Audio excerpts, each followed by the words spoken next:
दोस्तों, क्या आपके पास भी 80GGC में क्लेम करने के बाद मोबाइल पे मैसेज आया है कि अगर आपने मिस्टेक से क्लेम करा है तो अपनी ITR को अपडेट कर लें 31 मार्च 25 तक। और सबसे ज़्यादा चिंता उनको करनी चाहिए जिनकी जेन्युइन है, जिनके पास रिसिप्ट है और जिन्होंने बैंक से पेमेंट करी है। सबसे ज़्यादा चिंता का विषय उनके लिए है। तो आज की वीडियो उसी के ऊपर है, मेरे YouTube चैनल एक्सपर्ट सचिन पर। 3 केस लिए मैंने। पहला, आपका फेक क्लेम है, ना तो पेमेंट करी आपने ना रिसिप्ट है।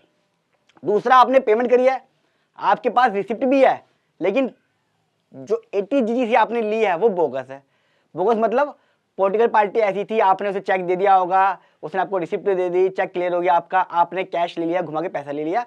यानी कि ऐसी पॉलिटिकल पार्टी को दी है जो रजिस्टर्ड तो है पॉलिटिकल पार्टी में, लेकिन कुछ काम नहीं करती। सब पे रेड पड़ चुकी है, सब ये बोल चुके हैं कि हाँ हमने बोगस डोनेशन ली है और आपने दी है। तीसरा केस, आपने पेमेंट करी है, आपके पास रिसिप्ट है और जेन्युइन है, यानी कि बीजेपी को दी है, किसी भी ऐसी पॉलिटिकल पार्टी को दी है जो काम कर रही है, एक्चुअल में दी है। सबसे ज्यादा चिंता इनको करनी चाहिए, क्योंकि ये भी मारे जाएंगे। जैसे गेहूं के साथ घुन पिसता है, अब ये भी पिसेंगे। अब साथ में क्वेश्चन ये भी बताऊंगा कि आपका जो HRA है, जो आपने फेक लिया हुआ है, 80C है, 80D है, उसका क्या होगा और सालों का क्या होगा। क्योंकि कई सारे क्वेश्चन ये आ रहे हैं मेरे पास कि 80GGC का मैसेज आ रहा है तो क्या HRA भी ठीक करना पड़ेगा, और जो बाकी फेक क्लेम उनका क्या होगा, वो सब बताऊंगा। अच्छा, जिनका केस ऑलरेडी चल रहा है, कई सारे ऐसे भी केस हैं जहां पे ऑलरेडी केस चल रहे हैं, वहां पे भी मैसेज आ रहे हैं कि आप अपना 80GGC में अपडेटेड भर लीजिए, वो बताऊंगा अगर केस चल रहा है तो क्या है। दूसरा इंपॉर्टेंट पॉइंट, सिर्फ और सिर्फ CA प्रोफेशन की गाइडेंस में ही इस मैसेज का रिप्लाई करें, प्रॉपर तरीके से, अपने आप जुगाड़ ना बनाएं। मैं हमेशा कहता हूं कि थोड़े बहुत केस होते हैं, आपको हमेशा प्रोफेशनल्स की ही राय लेनी चाहिए। प्रैक्टिकल वीडियो बिल्कुल दिखाऊंगा क्या क्या है।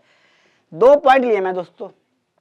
इस केस में आप क्या करें, अगर आपका फेक क्लेम है, आपने पेमेंट नहीं करी है तो मारे ही गए, और आपने पेमेंट भी करी, आपके पास रिसिप्ट भी है लेकिन बोगस है।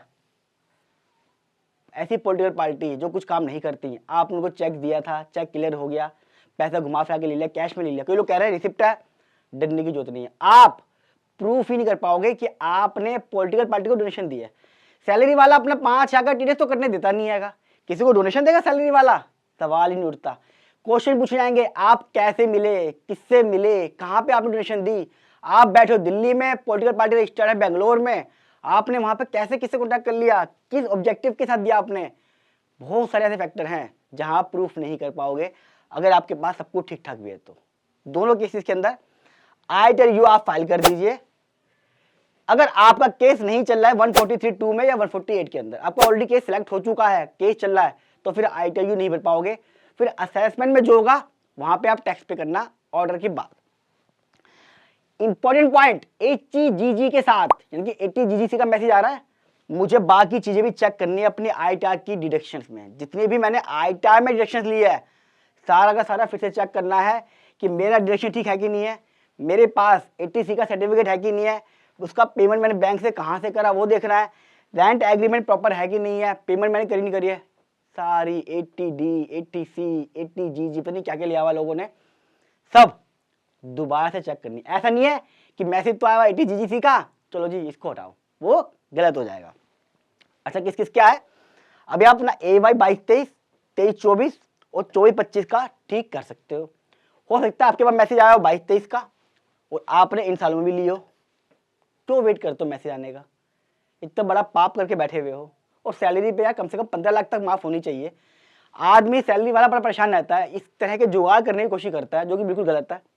लेकिन ये भी गलत है कि सिर्फ और सिर्फ 7.5 लाख तक की सैलरी माफ है। कुछ नहीं होता आज के डेट में, बच्चों की स्कूल की फीस, ट्यूशन, घर का खर्चा, किराया इतना होता है, कम से कम 15 लाख तक मेरे हिसाब से सैलरी माफ होनी चाहिए। आपकी क्या राय है? बजट आने वाला है, भगवान करे सैलरी वालों को बहुत सारा रिलीफ मिले। 80C, 80D, मेडिकल डबल हो चुका खर्चा कोरोना के टाइम से, लेकिन लिमिट क्या बना रखी है 25,000 की। भाई जो मैं पे कर रहा हूँ मेडिकल, आप मुझे उसका डिडक्शन दो ना। जो बच्चों की फीस पे कर रहा हूँ मुझे उसका बेनिफिट दो। मैं जो पूरा रेंट पे कर रहा हूँ उसका दो। ये लिमिट क्यों लगाते हैं? मुझे आता है समझ नहीं आया कि लिमिट लगाने का मतलब क्या। भाई 25 लाख की लिमिट क्यों मेडिकल में, 80C में 1.5 लाख की लिमिट क्यों? मैं अच्छे स्कूल में पढ़ाना चाहता हूँ, मैं सैलरी में से तो पे करूंगा। बड़ी नाइंसाफी है ये, मेरे हिसाब से ठीक होनी चाहिए। अपनी राय भी कमेंट बॉक्स में जरूर दें। अब तीसरा केस जिसके लिए मैंने वीडियो बनाई है, इस केस में तो आपको करना ही पड़ेगा, कोई ऑप्शन नहीं है। दिक्कत आएगी कहाँ पे, जहाँ पे आपका जेन्युइन है। लेकिन उससे पहले अब करना क्या आपको, ए वाई 22-23, 23-24, 22-23, 23-24 और 24-25 के ए वाई का जब आप अपडेटेड भरोगे तो आपको पूरा टैक्स जमा करना पड़ेगा जो एक्चुअल में बनता है, साथ में इंटरेस्ट जमा करना पड़ेगा। 25% की पेनल्टी इस केस के अंदर और 50% इस केस के अंदर आपकी लगेगी एडिशनल टैक्स। कायदे से तो ये पेनल्टी है, 270 में भी 50% की पेनल्टी लगती है, वो पेनल्टी आपसे एडवांस में ले रहे हैं। फायदा क्या होगा आपका, 200% का आपका टैक्स बच जाएगा, प्लस में सीए की फीस बच जाएगी जो आपसे असेसमेंट में लेगा। हो सकता है आपके पास पैसे ना हो, आज आपका टैक्स आता 1.5 लाख रुपए आपके पास नहीं है दोस्तों, चाहे लोन लो, उधार लो, ज्वेलरी बेचो, कुछ भी करो, सरकार पीछे पड़ गई है बहुत ज़्यादा। अगर केस असेसमेंट में सिलेक्ट हो गया तो मारे जाओगे। प्रॉपर तरीके से सारी डायरेक्शन जो भी आइटम मिली है, चाहे गलत तो कुछ भी है, पूरी की पूरी रिवाइज कर दीजिए। ऐसा नहीं है यार ये छोड़ देता हूँ, जब केस लगे तो देख लूंगा, अब कुछ मत छोड़िए। अब आर्टिफिशियल इंटेलिजेंस है, मेरा गला बहुत खराब था लेकिन वीडियो बड़ी इंपॉर्टेंट थी, फिर भी मैंने कहा आप लोगों के लिए जरूर बनाऊंगा मैं ये। तो अपना लोन पोन लेके कैसे भी करके ITU अपडेट कर लें और प्रोफेशनल गाइडेंस से अपना आप मत करें प्लीज। केस तीसरा, पेमेंट कर दी है, रिसिप्ट भी है और जेन्युइन भी है। सिस्टम को कुछ नहीं पता, सिस्टम पकड़ेगा, सिस्टम पकड़ के आपको नोटिस भेजेगा। जिसने कर दिया रिवाइज टैक्स पे कर दिया उसका तो मामला खत्म, लेकिन जिसने नहीं करा उसकी जेन्युइन है, मान लो किसी ने बीजेपी को दी है, आपको दी है, कांग्रेस को दी है, केस तो सिलेक्ट हो सकता है। वो कहेगा भैया ये रही रिसिप्ट, ये रही पेमेंट, आम आदमी पार्टी को दी है, नेशनल पार्टी है, कांग्रेस को दी है, बीजेपी को दी है, ये सब चीजें, मेरी सैलरी 15 लाख थी, मैंने 2 लाख रुपए दिए, जेन्युइन दिया, मान लिया। कहेगा ठीक है कोई बात नहीं, बाकी चीजें चेक करवा दो, HRA चेक करा लो, ATC चेक करा दो, ATD चेक करा दो, बाकी चेक करा दो। आप कहोगे लो यार, लेने तो मैं क्या गया था और हुआ क्या मेरे साथ। तो सबसे ज्यादा टेंशन किसको, इसको है जिसने जेन्युइन करा है। जो फेक वाले हैं वो तो ITU करते हैं, डरने की जरूरत ही नहीं है। और साथ में मेरी शिकायत हो रही है दोस्तों, आप लोगों से भी, पुलिस वालों से भी, इनकम टैक्स वालों से भी, जो ये काम गलत करा रहे हैं, 20-20% कमीशन ले रहे हैं, उनका क्या, उनको आप छोड़ देते हो। सैलरी वाले नादान होते हैं, इतनी नॉलेज नहीं होती, थोड़े से लालच के चक्कर में फंस जाते हैं। मेरे हिसाब से जिनकी ID से वो अपलोड हुआ है, जिनके पास मोटी मोटी कमीशन गई है, ये डोनेशन देके उनके ऊपर लगानी चाहिए 200% की पेनल्टी। तो असेसी को क्यों, वो भी तो इसमें बराबर के हकदार हैं। 20% कमीशन ली उन लोगों ने जिन्होंने फेक करा है। ऐसी हुआ है ना, कमेंट बॉक्स में जरूर बताना। अब आपका ITU भरने के बाद क्या केस सिलेक्ट हो सकता है? यस, केस सिलेक्शन हो सकता है और पेनल्टी भी ले सकती है अगर आपके पास जेन्युइन है तो। HRA, ATC, तो आपको लगता है कि आपने अगर 80 GGC में जेन्युइन है आपके पास और HRA वगैरह फेक है, ये सब ATC ATD फालतू लिया हुआ है, चाहे फॉर्म 16 में भी क्यों ना हो, चेक वेरीफाई होगा। तो आज ही जेन्युइन वाले भी चेक कर लें इन चीजों को। अच्छा, आपने ITU भर दी तो आपको उसे कहीं अपडेट करने की जरूरत नहीं दोस्तों। जो मैसेज आया है बस आपको अपनी ITU अपडेट कर देनी है। इनकम टैक्स डिपार्टमेंट को कहीं बताना नहीं है कि भैया मैंने अपडेट कर दी है, ये डोनेशन ऐसी थी।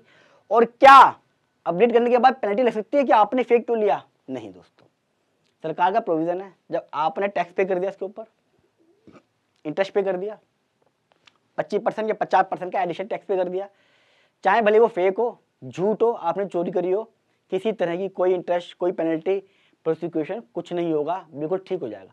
गलती थी ठीक कर दी, तेरे तो मैसेज में लिख रहे हैं वो मिस्टेक। इसलिए कहता हूं इंडिया का इकलौता प्रैक्टिकल चैनल।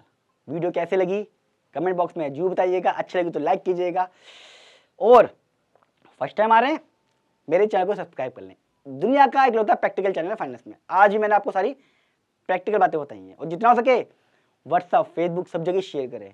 लोग क्या कर रहे हैं, 80 GGC को रिवाइज कर रहे हैं और कह रहे हैं हमारे पास तो पेमेंट है, रिसिप्ट है। मैं ऐसे कुछ भी नहीं करूंगा, मेरे पास जेन्युइन है, मैं जब केस लगेगा तब देखूंगा। बहुत सारे क्वेश्चन ऐसे हैं जिनका जवाब कोई भी सही तरीके से नहीं दे पा रहा, ना ही प्रोफेशनल ना ही यूट्यूबर। तो आज की वीडियो उन लोगों के लिए एक वरदान साबित है। मैं इतनी मेहनत करता हूँ, आपको थोड़ी सी मेहनत करनी है वीडियो को फॉरवर्ड करके। जल्द मिलूंगा अगली वीडियो में, तब तक नमस्कार।